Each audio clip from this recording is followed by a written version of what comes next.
லோக்சபாவில் தெலங்கானா மசோதா தாக்கல் செய்யப்பட்டதால் ஆவேசமடைந்த சீமாந்திரா எம்பிக்கள் பெப்பர் ஸ்பிரேயை தூவியும் கத்தியை காட்டி மிரட்டியும் கடும் அமளியில் ஈடுபட்டனர். நாட்டின் செலவினத்துக்கு ஒப்புதல் அளிக்கும் இடைக்கால பட்ஜெட்டை நிறைவேற்றுவதற்காக பார்லிமென்ட் கூட்டத்தொடர் கடந்த 5ஆம் தேதி துவங்கியது.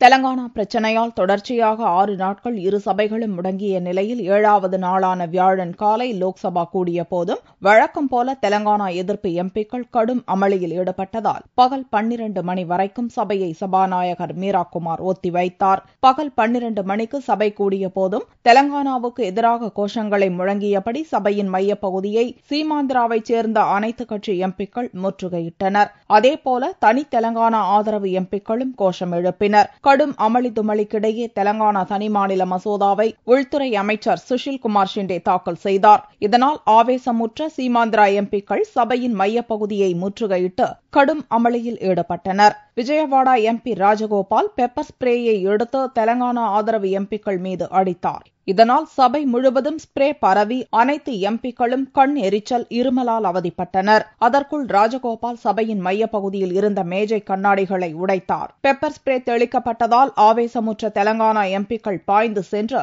ராஜகோபாலை தாக்க துவங்கினர். இதை பார்த்த சபை காவலர்கள் விரைந்து சென்று ராஜகோபாலை மீட்டனர். இதனிடையே தெலுங்கு தேசம் எம்பி வேணுகோபால் ரெட்டி கத்தியை காட்டி மிரட்டியபடி லோக்சபா பொதுச் செயலர் மைக்கை உடைத்தார். இதுபோன்ற காட்சிகளால் சபையின் மையப்பகுதியே போர்க்களம் போல மாறியது. சபை முழுக்க பெரும் பரபரப்பு நிலவியதை அடுத்து சபாநாயகர் மீராகுமார் இருமியவாறே சபையை ஒத்திவைத்துவிட்டு வெளியேறினார். பெப்பர் ஸ்பிரே தெளிப்பின் காரணமாக சில எம்பிக்களுக்கு உடல்நலக்குறைவு ஏற்பட்டதை அடுத்து அவர்கள் ஆம்புலன்ஸில் மருத்துவமனைக்கு அழைத்துச் செல்லப்பட்டனர். ராஜ்யசபாவிலும் கடும் அமளியே நிலவியது. தெலங்கானாவுக்கு எதிராக ஆந்திர எம்பிக்கள் சபைத் தலைவரின் இருக்கையை முற்றுகையிட்டு கோஷமிட்டனர். தெலுங்கு தேசம் எம்பி ரமேஷ் சபைத் தலைவர் மைக்கை பறித்தார். இலங்கை கடற்படை தாக்குதலிலிருந்து தமிழ் மீனவர்களை காப்பாற்றும்படி திமுக எம்பிக்கள் கோஷமிட்டனர். மைத்ரேயன் உள்ளிட்ட அதிமுக எம்பிக்கள் கண்களில் கருப்பு துணிகளை கட்டிக்கொண்டு சபைத் தலைவர் முன் கோஷமிட்டனர். இதனால் ராஜ்யசபாவும் அடுத்தடுத்து ஒத்திவைக்கப்பட்டது.